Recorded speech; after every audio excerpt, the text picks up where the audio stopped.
Buenos días a todos, gracias por acompañarnos el día de hoy. Se celebra el Día Mundial del VIH. Entonces hoy Juan Camilo, que es oftalmólogo, egresado del servicio, va a, a darnos una conferencia muy importante sobre VIH y oftalmología. Juanca, buen día. Buenos días para todos. Entonces, el día de hoy vamos a hablar de oftalmología pues, y VIH.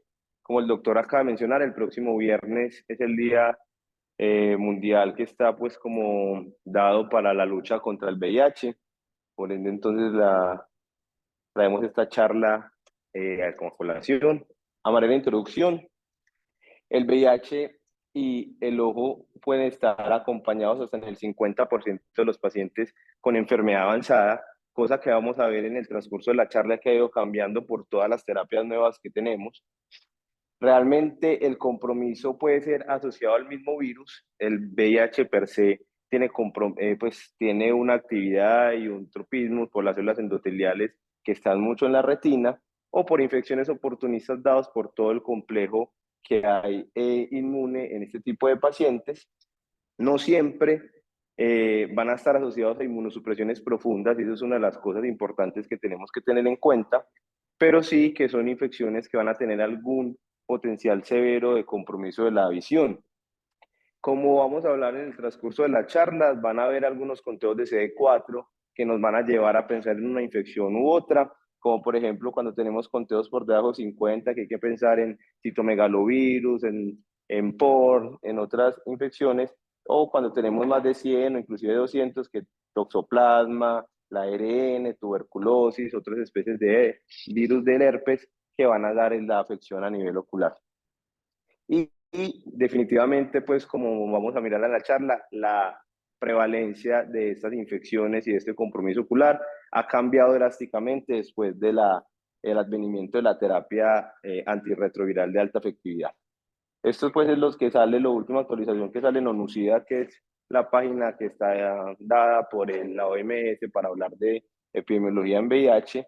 Se sabe que más o menos 38.4 millones de personas viven con el virus, que para el 2021 hubo 1.5 millones de nuevos diagnósticos, que realmente hablar que hubo una infección en ese año es muy difícil.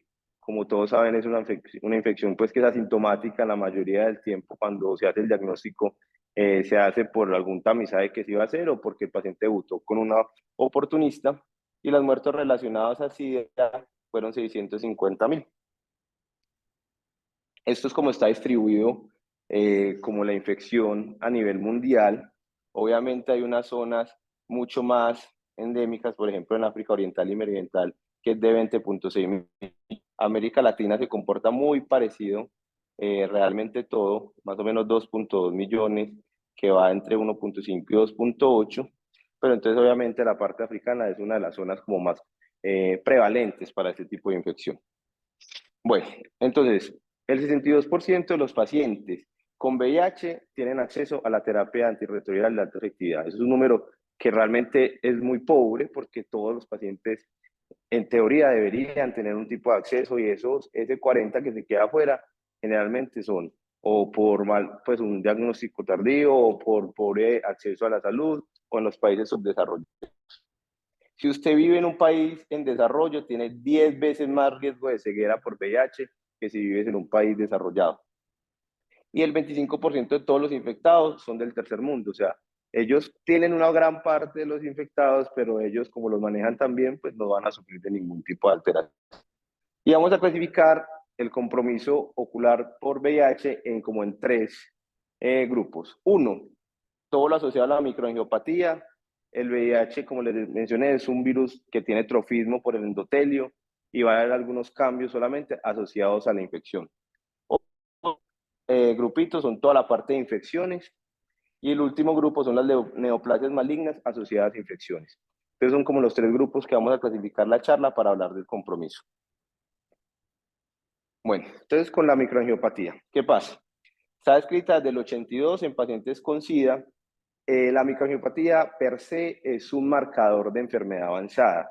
¿Por qué? Que cuando el paciente tiene alta carga viral y bajo conteo de CD4, es que llega, ataca ese endotelio de la retina y da cambios microangiopáticos. La mayoría son unos cambios subclínicos, es decir, ese paciente no consulta por ninguna alteración visual, ese paciente no tiene cambios, pues digamos, oftalmológicos que él refiera, lo único es que por un tamizaje, porque lo envió el infectólogo, por lo que sea, llegó a la consulta y usted encontró esos cambios microangiopáticos. Rara vez afecta la agudeza visual. Es decir, los casos que están reportados que afectan la agudeza visual son pacientes que de pronto hacen fenómenos isquémicos importantes, que hacen neovascularización, y va esto, pero la mayoría de los pacientes son asintomáticos y los cambios que uno encuentra mejoran en un rango de 6 a 9 semanas. Eso también es muy importante porque cuando uno tiene esos cambios microangiopáticos, lo primero que uno debe pensar, este paciente, ¿por qué no tiene un citomegalovirus? Y si usted no lo tiene como claro en el momento de eso, cuando le hace seguimiento, en teoría, usted tiene que tener cambios en esas hemorragias, cambios en todos esos fenómenos endoteliales a nivel de la retina. Si usted ve que antes está empeorando, que mejorando, que es lo normal en la microangiopatía, hay que pensar que de pronto no sea un citomegalovirus. ¿Y qué pasa? Hay un mecanismo inmunocomplejo, hay alteración de toda la triada de Virchow, se aumenta la viscosidad y hay una citotoxicidad propiamente del endotelio. El VIH per se, como les mencioné, tiene trofismo por el endotelio, es un virus que aumenta por sí el riesgo cardiovascular. Estos pacientes con VIH van a tener más hipertensión, van a tener más alteraciones coronarias porque el virus tiene trofismo por el endotelio. Y hay una teoría también asociada a la trombocitopenia. Esos pacientes empiezan a hacer aplasias medulares y todos esos cambios son los que también encontramos en los pacientes con penias. Entonces también puede ser explicada por esto. Entonces uno que va a encontrar mancha, esto no se ve ahí, así, manchas blanco-algodonosas, puede encontrar hemorragias intrarretinianas, puede hacer inclusive hemorragias de Roth, que son esas hemorragias que tienen ese punto blanco en la mitad, puede encontrar microneurisma, telangiectasias y falta de perfusión capilar. Lo más importante es que, como les mencioné, lo normal es que esas hemorragias se vayan reabsorbiendo en el transcurso de esas 3 semanas generalmente, y si usted no ve esos cambios y algo no le está cuadrando, tiene que pensar que de pronto no sea una infección asociada. Entonces, el 30% de los pacientes van a tener esas alteraciones. Estas alteraciones algodonosas, pues, que lo que nos está hablando de la isquemia, pues, de la capa de filas nerviosas, puede llevar a isquemias importantes con neovascularización, que son los pacientes que empiezan a perder visión.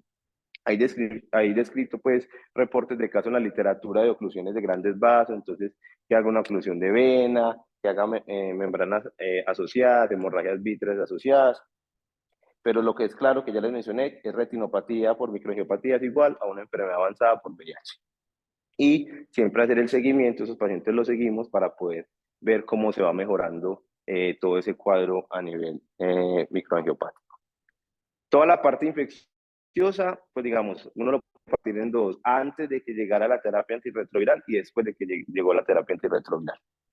Antes de la terapia antirretroviral, definitivamente la retinitis por citomegalovirus era la enfermedad más común. Esta infección generalmente se da en pacientes en una anergia, por definitivo, pues digamos que tenían conteos de CD4 menores de 50, reportados inclusive menores de 20, y estos pacientes, después de que uno le hacía un diagnóstico, una retinitis por citomegalovirus, se morían entre 6 semanas y 6 meses, es decir, era casi que un marcador de mortalidad. Un tercio de los pacientes perdían por lo menos un ojo asociado a la infección. Y el riesgo anual de hacer un desprendimiento de retina iba del 24 al 50% cuando tenían ese compromiso. De eso antes de la terapia antirretroviral, hasta el 2% eran ARN o POR y 1 al 3% coroiditis asociados, que ya vamos a mirar cuáles eran las coroiditis. Entonces, hablando propiamente de citomegalovirus,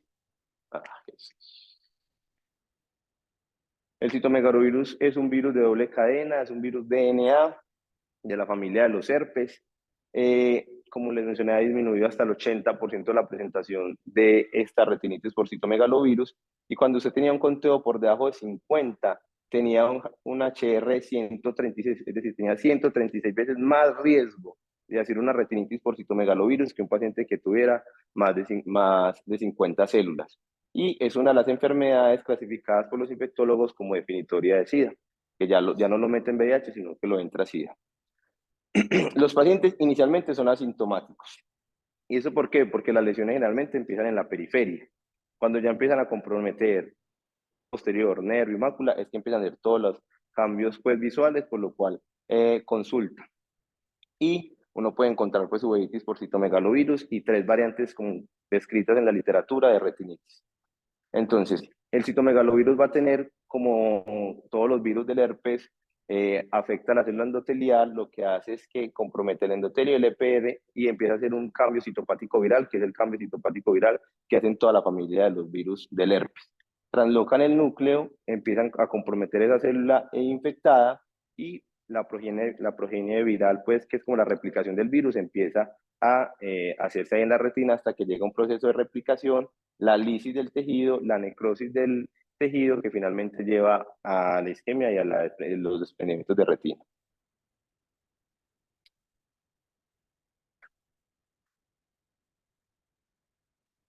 Bueno, entonces el citomegalovirus se clasifica, pues, o lo dividen en las zonas de la retina, como para saber dónde está el compromiso.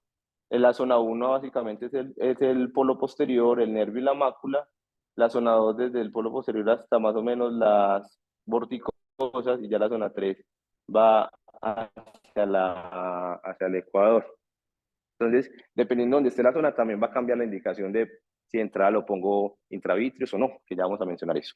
La primera variante que está escrita en citomegalovirus es la variante indolente, es una variante en donde generalmente empieza en la periferia, unas lesiones como descritas como granulares, acá no hay hemorragias, en esta variante indolente simplemente usted ve toda esa parte isquémica, esas lesiones granulares, generalmente en la periferia, esos pacientes no tienen síntomas. Otra cosa importante es que recuerden que están en franca anergia, no van a encontrar vitreitis en estos pacientes. El vitro está con poca celularidad o sin células, y todas esas lesiones periféricas que van avanzando progresivamente hacia el polo posterior. Luego la variante fulminante, que es la variante que más vemos descrita en la literatura, y es unas lesiones isquémicas con isquemia severa de la retina, con unas hemorragias que describen como en pizza o en salsa de tomate, y entonces donde vemos ese compromiso perivascular porque va avanzando alrededor de los vasos y llega a comprometer el nervio, entonces puede haber papilitis, puede haber toda la isquemia macular y todo el compromiso pues asociado a este. Generalmente esos pacientes ya sí obviamente tienen síntomas cuando está el compromiso en el polo posterior. Y la angeitis en frozen branch, que es la tercera variante, en donde vemos un compromiso perivascular muy importante con todo ese inmunocomplejo de alrededor de los vasos, que nos semejan pues como se ve la rama escarchada en el invierno. Entonces, que esto no es exclusivo citomegalovirus, realmente esto lo pueden dar muchas infecciosas, pero sí está de las clásicas descritas en CMV. Entonces, como les mencioné, la clínica de estas lesiones empieza a la retina, van progresando centrífugamente a una velocidad de 24 milímetros por día, o sea, va avanzando de manera considerable hasta que llega al polo posterior.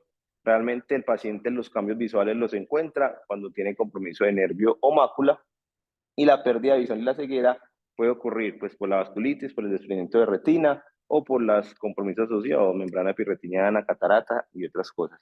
Entonces acá pues una foto de la literatura de unas lesiones, citomegalovirus, la isquemia, el sangrado, y cómo a los 6 meses pues realmente después de que el paciente recibió toda la terapia antiviral, todo lo que le hicieron, pues quedó pues las secuelas, la atrofia, pues tenía las lesiones activas, que ahorita les voy a mostrar estas mismas fotos por autofluorescencia, que es uno de los exámenes que sugieren pues como para los seguimientos de estas.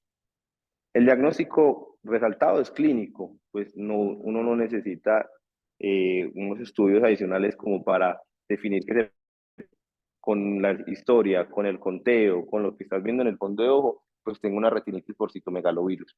Se puede hacer PCR de humor acuoso de vitrio, se le puede pedir el aislamiento de citomegalovirus en células blancas a nivel sanguíneas, pero con muy poca sensibilidad, pero si sale positiva sí es bastante específico.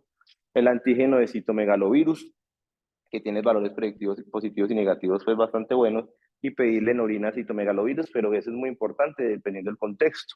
El citomegalovirus es una infección que posiblemente, pues que dependiendo de la edad, aumenta la prevalencia.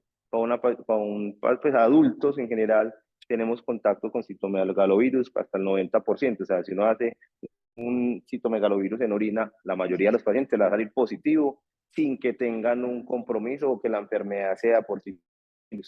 Listo, entonces es una de las infecciones más comunes a nivel mundial, pues porque todos hemos tenido contactos con el virus, pero simplemente hace enfermedad en los pacientes que están pues con un inmunocompromiso importante. Hola. Ah, sí, en los bebés sí es demasiado importante porque es poco probable que un bebé lo tenga positivo. Es a partir de, mientras más añitos, pues más positivo va a salir. No, citomegalovirus en orina, le mide citomegalovirus. El antígeno en sangre, porque el antígeno es aislado de leucocitos, es una prueba de sangre. Lo que viene en orina es citomegalouria en la orina.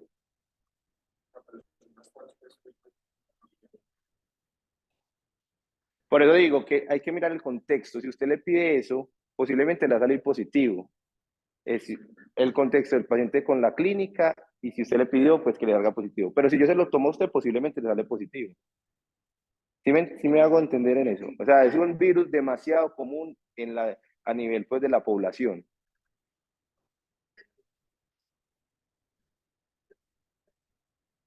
Sí, una gripe.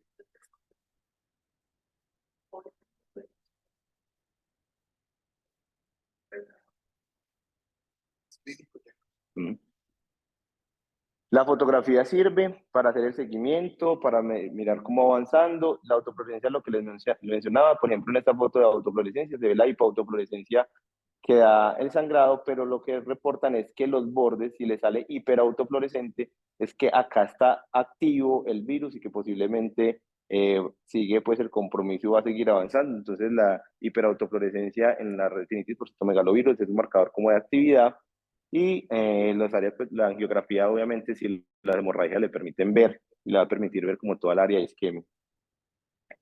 El tratamiento es sistémico sí o sí. Ese paciente tiene que recibir tratamiento sistémico con efectividad del 90 al 100%. Todo guiado pues obviamente por medicina interna e infectología. Se les da una inducción de 5 miligramos por kilo cada 12 horas a cumplir 2 semanas y luego se le empieza a hacer un mantenimiento. La terapia oral no es una opción en la inducción. O sea, todos los pacientes deben recibir una inducción venosa porque la terapia oral tiene una biodisponibilidad a nivel intraocular menor del 5%, o sea, no tenemos una buena penetración de la terapia oral como para pensar en dejarle una inducción con oral. Y siempre la venosa, como les mencioné, es mayor a la oral. ¿Qué pasa? Que es un medicamento pues que es demasiado tóxico, por eso tienen que tener, generalmente están hospitalizados, se les hace hemograma rutinariamente, hacen neutropenias, hacen anemias, hacen hepatitis, todo inducido por el antiviral. Y estas son las otras opciones. Realmente el ganciclovir es el más usado, pero tenemos Forscarnet, valganciclovir, sidofovir, que ahorita hablamos en uveitis por reconstitución, que si el paciente recibió este tipo de terapia, como tiene más riesgo de hacer uveitis por reconstitución inmune. La terapia intravítrea en compromiso en zona 1, es decir, nervio y mácula siempre tiene que tener acompañamiento de terapia intravítrea o cuando falló o está contraindicado la terapia sistémica. ¿Qué pasa? Acá lo que logramos es una biodisponibilidad del medicamento inmediatamente a nivel intraocular, entonces el paciente va a tener mucha mejor respuesta antiviral para la retinitis, pero si solamente le damos intravitrios, solamente intravitrios, tenés 50% de riesgo de hacer compromiso en el otro ojo o hacer compromiso sistémico en los 3 meses. O sea, es acompañamiento más nunca terapia sola. Profe.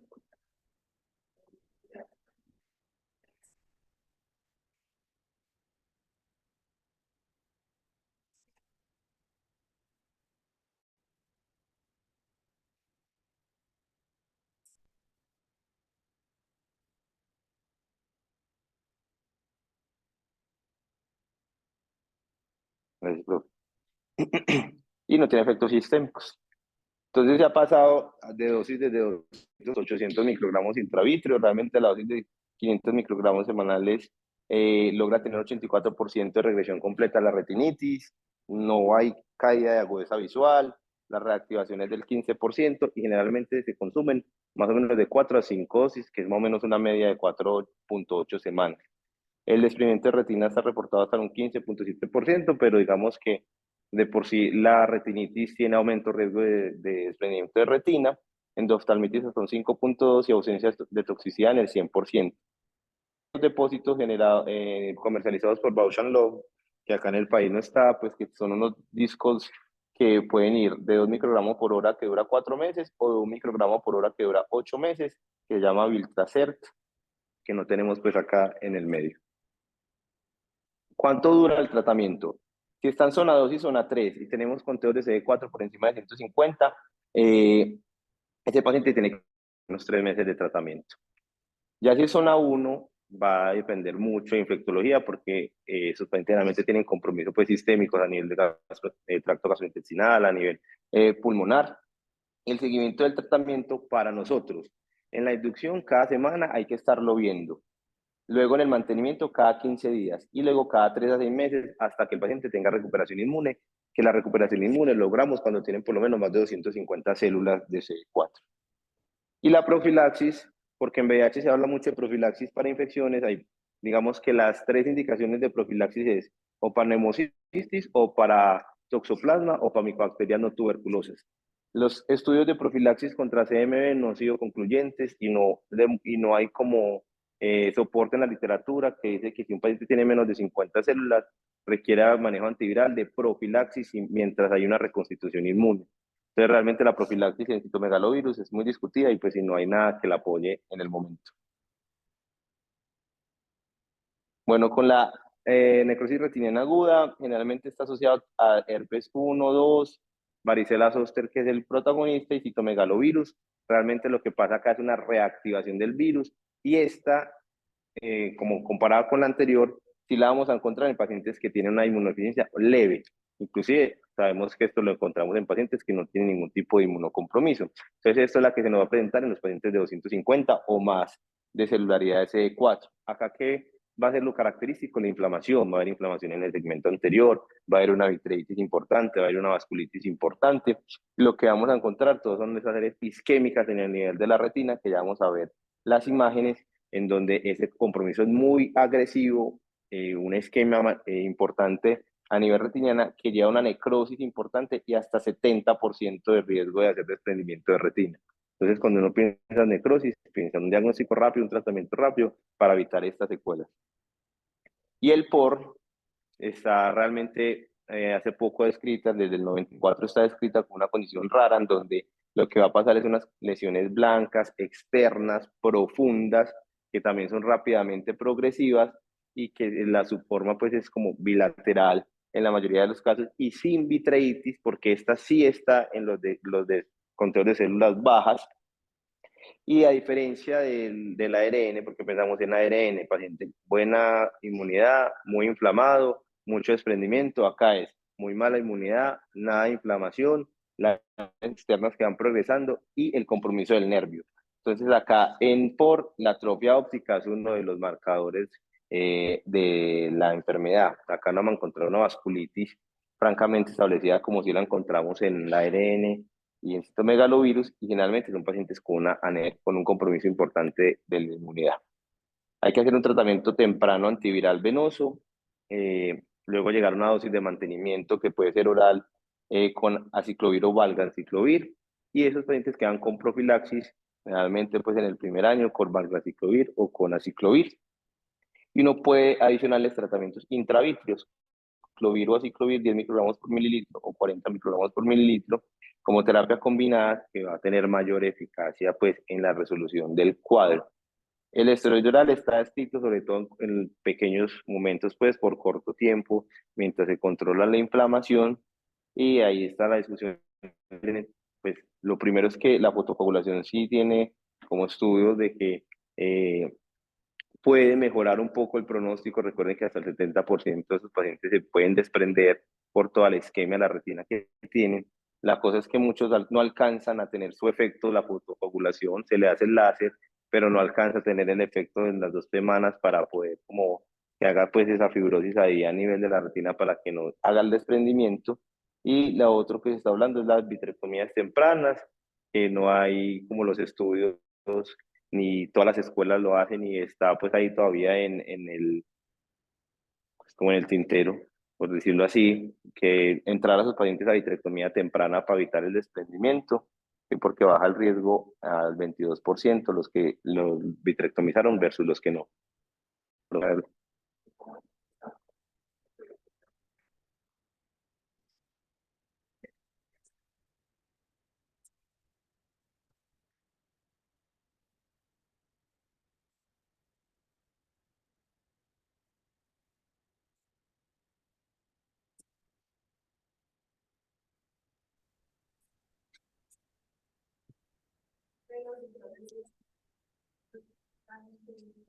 Se hace el hueco.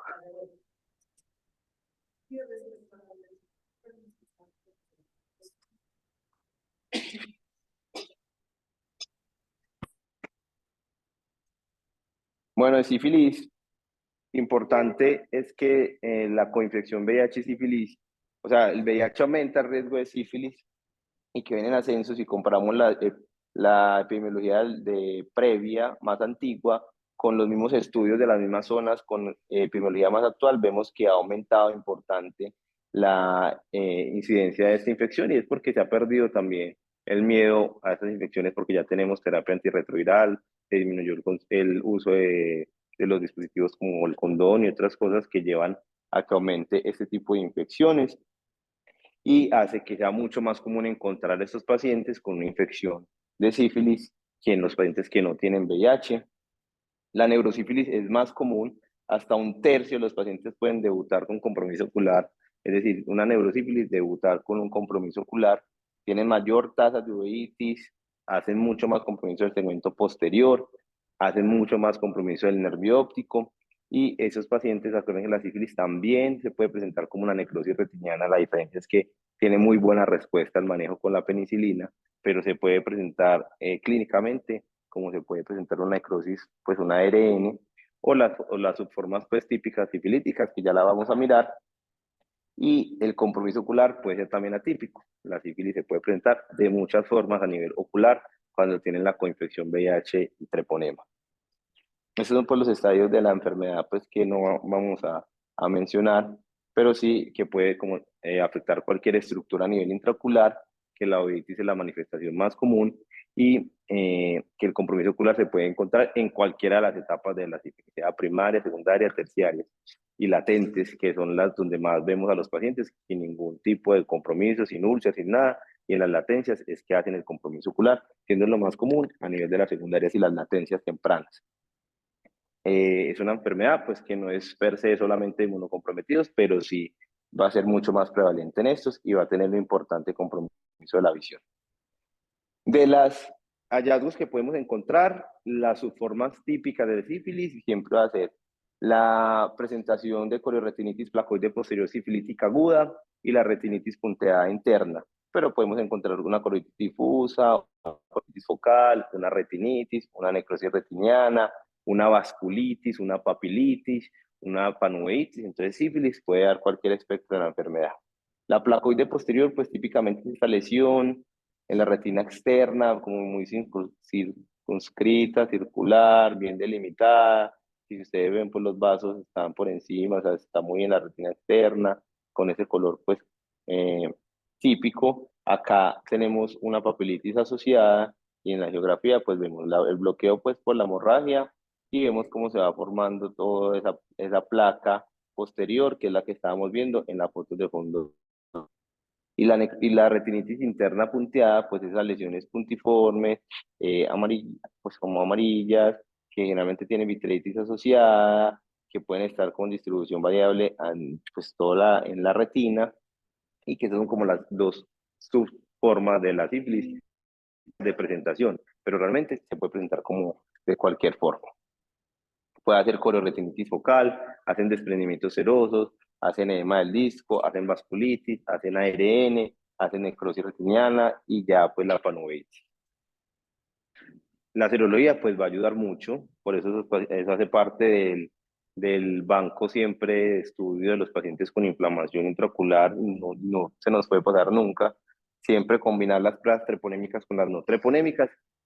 En esos pacientes más aún pueden encontrar falsos negativos por este fenómeno prozona, que es que tienen tanto antígeno en sangre que cuando lo aglutinan en el laboratorio forman como conglomerados que no marca, entonces da negativo, siendo bastante positivo. Lo que hay que hacer es, si la sospecha es muy alta, mandar a diluir las muestras. Entonces uno pide que le repita diluciones de muestras para bajar el riesgo que le haga un prozona, que es como tienen tanto antígeno en sangre, no se le aglutinen en el laboratorio.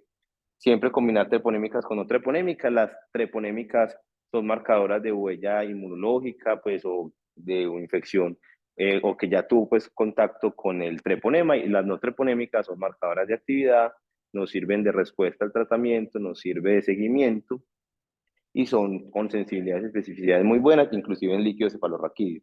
Y siempre sífilis o pues compromiso ocular por sífilis es igual a ese paciente estar hospitalizado, recibir el tratamiento venoso que ya vamos a hablar y descartar neurosífilis. Esos pacientes tienen indicación de función de lumbar para descartar infección a nivel del sistema nervioso central. Estas pues son las dosis recomendadas por el grupo de estandarización de las uveitis, entonces se les da 3 a 4 millones cada 4 horas de penicilina cristalina, y se puede considerar después del tratamiento darle 2.4 millones intramusculares de benzatínica repetida cada semana por 3 dosis. Con toxoplasma, pues cositas puntuales. Lo primero es que acá cuando tenemos toxoplasma y VIH, no podemos esperar lo típico que buscamos en un paciente con toxoplasma inmunocompetente.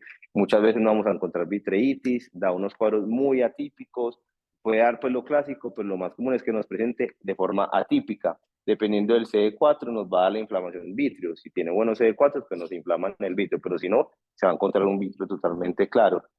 Mucho más prevalente en VIH-Sida, y toxo ocular en SIDA es igual a descartar toxo a nivel del sistema nervioso central. Tienen mucha más prevalencia de compromiso en el sistema nervioso central, entonces hay que hacerlo. Entonces miren, por ejemplo, acá que tiene unas lesiones que podría parecer un cuadro pues como viral con toda esa parte isquémica periférica, pero describen acá que tienen este compromiso pues coroideo que lo tienen que llevar a pensar en que de pronto sea una toxoplasmosis, o presentarse como esto, como una lesión isquémica, francamente, con la vasculitis asociada, que no es lo típico que esperamos encontrar en como la retinocoroiditis típica de toxoplasma. Entonces, el toxoplasma en VIH se puede presentar de forma muy atípica. Y otras infecciones que ya obviamente han bajado demasiado, coroiditis por neumocistis, muy infrecuente porque generalmente son pacientes ya en una anergia total, porque recuerden que este fue el primer germen descrito en VIH con la neumonitis por P. carini, que ya después P. girovechi, las coroiditis por criptococo, micobacterias, tuberculosis y micobacterias no tuberculosas, generalmente pueden ser coroiditis focales o multifocales con vitrio claro y pueden ser bilaterales, o las infecciones intraoculares fúngicas, que los pacientes de VIH tienen mucho más riesgo de hacer endoftalmitis endógena por cándida, por ejemplo. Y acá tenemos la serie pues del Pablo que escribimos con Marcos y el profe Lucho, y realmente el VIH, francamente, es uno de los que tiende a tener, que era un factor de riesgo para hacer un compromiso intraocular por cándida. En este estudio, pues, el intervalo de confianza no nos dio estadísticamente significativo, posiblemente por la muestra que no dio para eso, pero el único que tiende realmente a ser un franco factor de riesgo para hacer un compromiso intraocular por hongos. Y el IRU o la uveitis por reconstitución inmune es una inflamación intraocular en pacientes que tienen SIDA ya definido, que tenían algún cambio o algún hallazgo en retina por citomegalovirus y que empezaron a recibir la terapia retroviral de alta efectividad y a mejorar su CD4. Entonces, que pasan de tener menos de 50 células a aumentar hasta 100 células por encima de lo que tenían previamente. O sea, si tenía 80, pues que ya estén en 180, eso ya le aumenta el riesgo de hacer este tipo de inflamación intraocular asociada a la inmune. Entonces, ¿qué es lo que pasa? O sea, ahorita ya que el citomegalovirus y que todas las otras infecciones no están tan prevalentes, esta es la principal causa de pérdida visual en los pacientes con SIDA cuando empiezan a empezar su terapia antirretroviral de alta efectividad, y que cuáles son los que tienen mayor riesgo pues, de hacer la inflamación, dependiendo de la extensión de esa retinitis previa no tratada que tiene, dependiendo de la cantidad de antígeno intraocular, el grado de reconstitución y el manejo previo. Si no recibió manejo previo para la retinitis por citomegalovirus, obviamente va a tener mucho más riesgo de hacer esta inflamación. Rara vez ocurre en una retinitis activa, porque en la retinitis activa pues el virus tiene el trofismo y está haciendo todos los cambios. Y normalmente pues afecta a los pacientes con inactividad de la infección. Se puede presentar entre 2 a 43 semanas después de empezar la terapia antirretroviral. Lo normal es que se presente más o menos entre 4 a 6 semanas después de la terapia antirretroviral. Y si recibió Cidofovir como tratamiento de inducción para el citomegalovirus, como les mencioné ahorita, pues tiene mayor riesgo de hacer esta uveitis por reconstitución. El Cidofovir aumenta el riesgo de URI hasta 19 veces comparado, por ejemplo, con ganciclovir y foscarnet. Y la idea es que el paciente, si tiene un hallazgo de una retinitis por citomegalovirus, antes de empezar la terapia antirretroviral, hagan una inducción con antiviral y cuando termine la inducción, ahí empiecen la terapia antirretroviral para bajar el riesgo de la uveitis por reconstitución. Baja de 70% a 30%, de forma pues muy considerada. Entonces eso es importante porque si nos lo mandan antes o esos pacientes hospitalizados que están muy comprometidos y que no le van a empezar la terapia todavía, pues si tenemos hallazgos de retinitis por citomegalovirus, pues que le hagan la inducción para poder empezar el tratamiento contra el virus. ¿Qué es lo que pasa? Hay una inflamación, pues después, como les mencioné, de la reconstitución de la inmunidad, empieza a hacer inflamación en el segmento anterior, celularidad, vitreitis, ya les voy a mostrar como los más frecuentes, y llevan alteración visual. ¿Cuáles son los 5 criterios diagnósticos que han descrito? Que tenga un diagnóstico de SIDA, que esté recibiendo la terapia antirretroviral por lo menos en las últimas 4 semanas. Les mencioné que de 2 a 43 semanas más o menos es el rango. Y que se defina reconstitución, es decir, que aumente por lo menos 100 a 150 células de las basales que tenía. Que tenga un hallazgo de compromiso por citomegalovirus previo al inicio de la terapia antirretroviral y que encontremos una inflamación intraocular no explicada por otra causa, que no tenga una infección activa por sífilis o todo lo otro. Es decir, primero hay que hacer todo el estudio que hacemos generalmente en las inflamaciones para descartar que no sea otra infección y ya poderle acuñar el diagnóstico a la inflamación por reconstitución. Aumenta 20 veces el riesgo de edema macular cistoide, 5 veces el riesgo de membrana pirretiniana, puede hacer papilitis, neovascularización, vitreoretinopatía proliferativa, angeitis en frozen branch. Entonces, pueden hacer pues muchas complicaciones asociadas a la inflamación. Cataratas, tanto subcapsular posteriores como anteriores, y la inflamación pues persistente del segmento anterior con sinequias y todo pues lo asociado a la inflamación. No hay como un tratamiento pues bien estipulado para la inflamación por reconstitución. Uno usa corticoides sistémicos o intravítreos, y ahorita vamos a mirar cuáles son como los definitorios pues para usar uno u otro. Siempre usar antiviral profiláctico, lo que les mencioné, hacer la terapia de inducción y luego empezar la terapia antirretroviral, o poner inyecciones pues perioritarias con subtenonianas de metil o de triamcinolon. Entonces, lo primero es diferir la terapia antirretroviral hasta que termine la inducción. Se para, se empieza la terapia antiviral contra citomegalovirus y se dan los 14 días de inducción para volver a empezar la terapia antirretroviral. Si la inflamación es solo del segmento anterior, pues uno puede dar manejo tópico con esteroides. Si ya el segmento posterior es el comprometido, pero es leve, se podría hacer como una observación y el seguimiento pues clínico del paciente. Pero si ya tenemos un edema macular, un compromiso moderado, una inflamación importante, se acompaña con esteroide oral o periocular. Cuando es refractario, cuando el paciente tiene alta complicación, un edema macular importante que no responde, ya se le maneja el manejo intravítreо, que la idea es que se acompañe con antiviral intravítrea.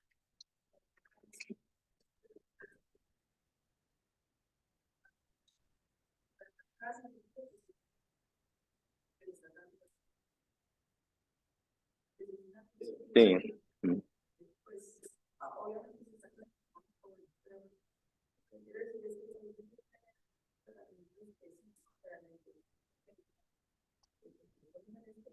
Sí, totalmente. Y por eso es importante lo de los criterios diagnósticos, es descartar todo lo otro. Y en VIH pues es muy difícil también las serologías porque puede marcarle negativo pues por la misma alergia que tiene el paciente. Entonces, como conclusiones, el compromiso ocular por VIH es mucho mayor en países pues, subdesarrollados. Cada vez vemos menos este tipo de patologías. Importante la detección temprana y el tratamiento adecuado. Muchas de estas infecciones son definitorias de SIDA y lo importante es el tratamiento temprano para preservar función visual y disminuir complicaciones. Esos pacientes siempre al diagnóstico de VIH deben recibir la primera valoración oftalmológica y dependiendo de su celularidad, pues hacer el seguimiento. Si tiene una retinitis previa o una con TC4 por debajo de 50, cada 3 meses hay que estarlos viendo. Si tiene CD4 de 50 a 200, cada 6 meses. Y los que tienen más de 200, cada año hay que hacerles el seguimiento. Listo, muchas gracias. Juanca, excelente, hombre. Una pregunta, lo del sidofovir con la URI ¿es por qué? ¿Es por tema No, inmunológico? Pues no que es, encontré como la causa por qué ¿por qué la sidofovir. diferencia entre ellos? Sí, Pero pero muy es interesante. importante. Pues es muy grande el rango de 19, aumento sí. de inflamación que los otros, pero no sé la causa exactamente por qué con sidofovir.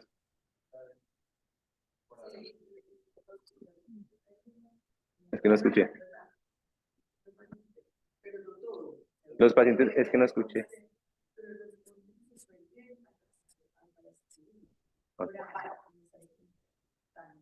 ¿En qué no escuché?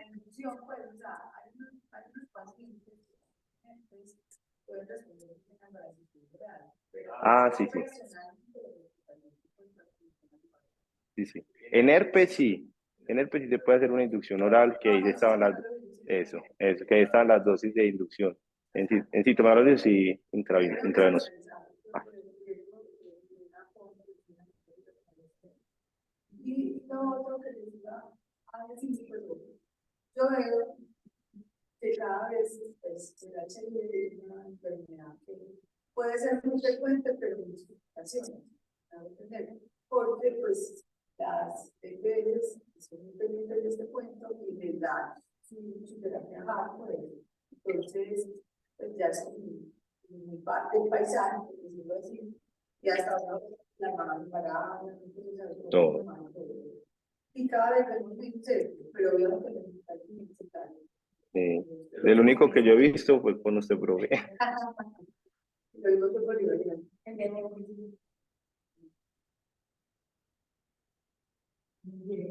Muchas gracias.